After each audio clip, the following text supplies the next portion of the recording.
Man, where does Mario find all those power-ups? They're so well hidden. Maybe if I could find one, I could actually stand a chance at beating him. Yeah, that would be nice. Oh, with this power of the super mushroom, I'll be unstoppable. Gah-ha-ha-ha-ha-ha!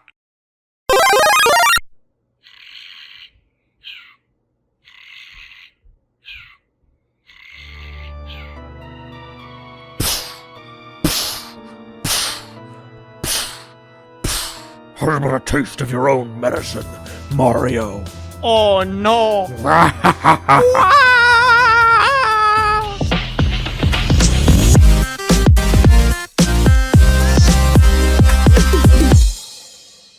Hey everybody, I'm Meso, and today I'm here to bring you a review on the latest LEGO Super Mario set number 71411, The Mighty Bowser. This set was released, or will be released, on October 1st, 2022, retails for $269.99, and comes with a whopping piece count of 2,807 pieces. It's pretty massive, it's pretty epic. Let's get right into this. Before we start talking about the actual set, I just want to say this is a sponsored video. LEGO was kind enough to send us this set for review, so I want to say thank you very much to LEGO for the opportunity to take a look at this wonderful creation, and rest assured I do have lots to say about it. So let's get right into this and talk about the Mighty Bowser. Now, a quick little primer, won't take too long. I reviewed most of the first wave of LEGO Super Mario sets, and I have not really reviewed any since then. I have purchased the question mark block, obviously, but I've kind of taken a bit of an extended break from LEGO Super Mario. I have some thoughts on the theme that I'll get into later on in the video, but this was a very welcome and very interesting dip back into the theme. Today we're going to talk about the set, its build, its aesthetics, its construction, its app integration, and overall whether this set is a good purchase for you and what kind of person will enjoy it the most. So without further ado, let's get right into the review. One of the first things that really jumps out about this model is the sheer scope and scale of it. I mean, the box is absolutely huge, and it's chock full of demonstrations about all the different things the model can do, in addition to just being a display piece. Because despite being so massive and detailed, it actually has a pretty good number of functions too, which we're going to get into. The scale, once again, is very impressive when seeing the set in its actual physical form. The amount of detail, the height, the shaping, the creative use of pieces to form the very iconic and recognizable shape of Bowser. I'm kind of in awe about how well they were able to pull it off. Now granted, they certainly had a huge part and price budget to work with to get these kind of looks, but the shaping of the limbs, the face, the spikes that make up the feet and the arms, and then the absolute best part of the set, in my humble opinion, is the shell, which I don't think could have looked any better if they tried. They nailed the look of it so perfectly in interpreting it in LEGO form that it's honestly kind of breathtaking, and it's definitely my favorite part of the model. The tail is a little small, you know, it's a little rinky-dink, you know, it flops around a little bit, it has a tiny bit of articulation. You know, I mean, it is accurate, it's completely accurate to Bowser's tail, so no real complaints. It's just kind of funny how small it is. The best part of the model is the arm articulation. Well, the best part next to the shell and all the other cool parts. But just look at the amount of arm articulation this guy can pull off. You can rotate the arm completely at the shoulder. You can move it up. You can move it down. You can kind of angle it out, kind of at an angle from the body, offset. You can move the elbow completely back to straighten out the arm. You can swivel the wrist completely around. And in addition to that, you can even change the articulation of the fingers. You can move the thumb joint all the way out, and you can rotate the configuration of Bowser's 3 fingers. I don't know why you would necessarily, but I'm sure there are reasons, like if he's splaying out the claws, ready to slash, make dynamic action posing instead of him just kind of looking stationary. It's really cool. The face is, again, masterfully shaped. How they've got his nostrils, the eyes, the horns, the eyebrows, the jaw. It's all perfect, and I was surprised to see that the eyes could actually move. And it looks kind of funny because you can make him like almost cross-eyed, or you can spread his eyes out super far apart. You can get some goofy looking facial expressions if you really wanted to by moving the eyes. And the eyebrows too, I was not expecting, but they're actually on a ball joint. And you can move the eyebrows completely. They have free range articulation. You can give him kind of a bemused or depressed kind of facial expression by angling them upwards. Or if you wanted to make mad, angry, villainous Bowser, just angle them sharply downward, and it looks like he's ready to mess Mario up and, go kidnap the princess or something, whatever Bowser does. But the amount of facial range of expression you can get with him is really cool.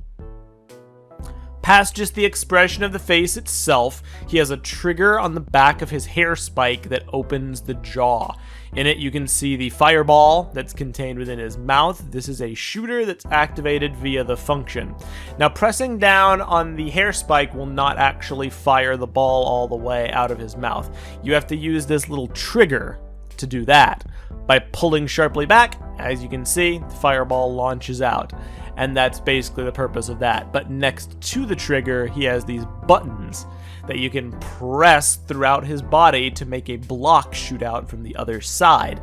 And by doing this, you can actually change the position of his head. You can cause it to jut sharply to the left or sharply to the right. And what this actually does is it lets his head have a lot of dynamic range of motion that's all tied to this block. And you can see, you can tilt his head to the left, tilt his head to the right. You can do all sorts of things by using this. And in combination with the opening and closing of his jaw, which you can pull by the hair spike, and also just, you don't have to use the chest buttons to make the head move. It's just the most natural way to do it. As you can see, I'm just controlling him via the hair spike. But there's lots of ways you can pull it off to get some really cool dynamic posing with Bowser, and it makes him just as good of a play figure as a display. Admittedly, his little stand is, it's one of those things I feel maybe is a little bit tacked on. It's mainly just to display him. It really doesn't do much else besides that, except for app functionality, which is its main purpose. But they put a lot of work into making it at least look cool. It looks like a Bowser platform should look. The little front piece here expands outwards to reveal the barcode, which you can make Mario jump on.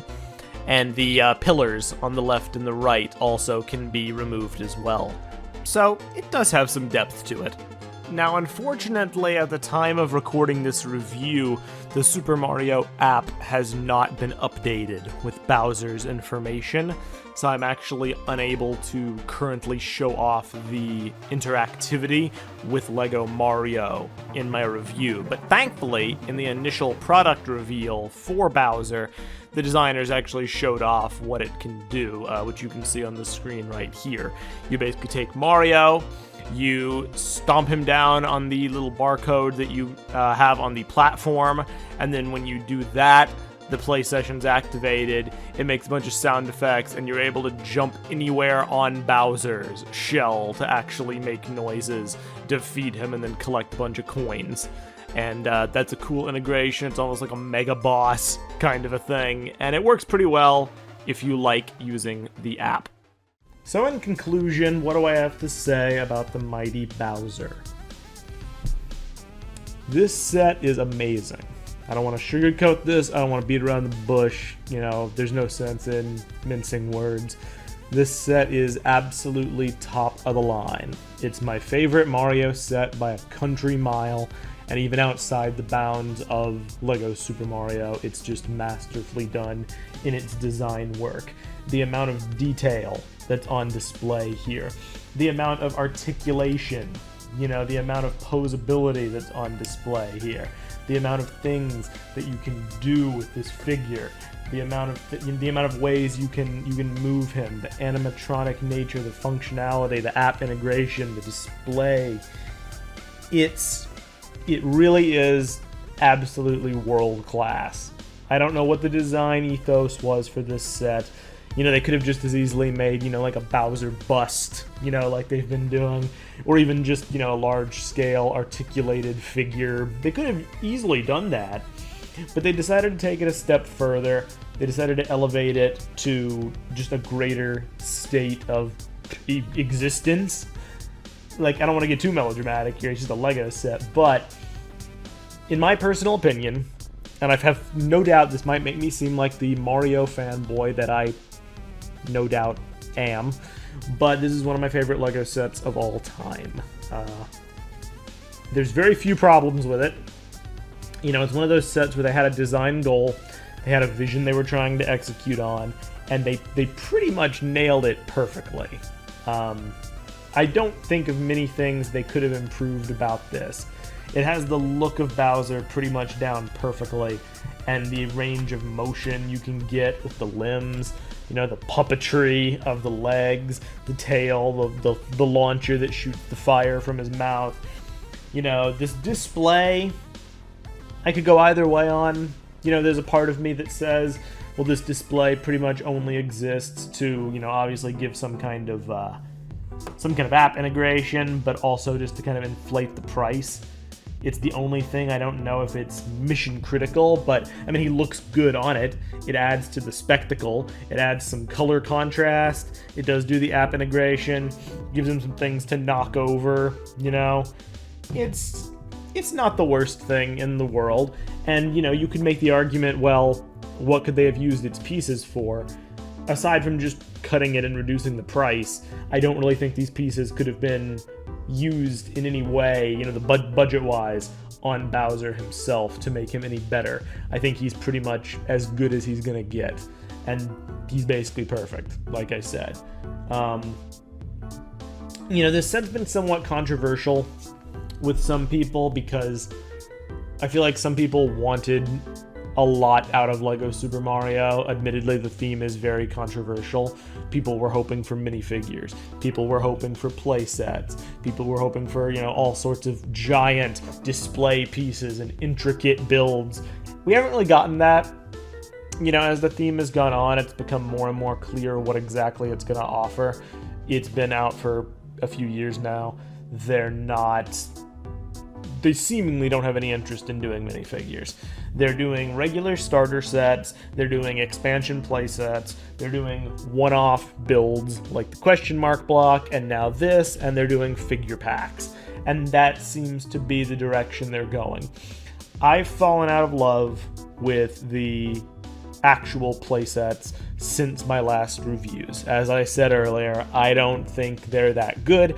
I think they're fundamentally kind of broken design-wise.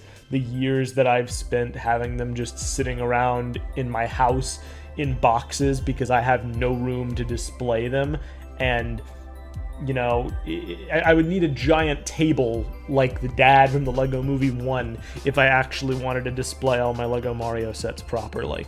There's a disconnect in terms of who that's for, kid versus adult. This, we know exactly who it's for. It has a clear market. It's designed for those who want a really cool looking, intricately built, wonderfully detailed, and posable display figure. Just like the question mark block was built for those looking for a very detailed, dense, container which featured micro builds and cool Technic functionality. LEGO's trying to make some stuff for us older Mario fans. It's not exactly what many of us wanted as far as minifigures are concerned, but I'm going to close this video on a hot take. I think this set is better than any minifigure Mario set could ever hope to be. Think about it. What would minifigure Mario actually entail? We would get, random battlefields, we would get levels, Maybe we get a Peach's Castle, which would have a weird-looking minifigure Mario that would either have a hat piece and a regular minifigure body type, which would look weird and not really quite like Mario, or more realistically, let's be honest, he would have a he would have a Simpsons-style Mario headpiece with the big molded Mario head.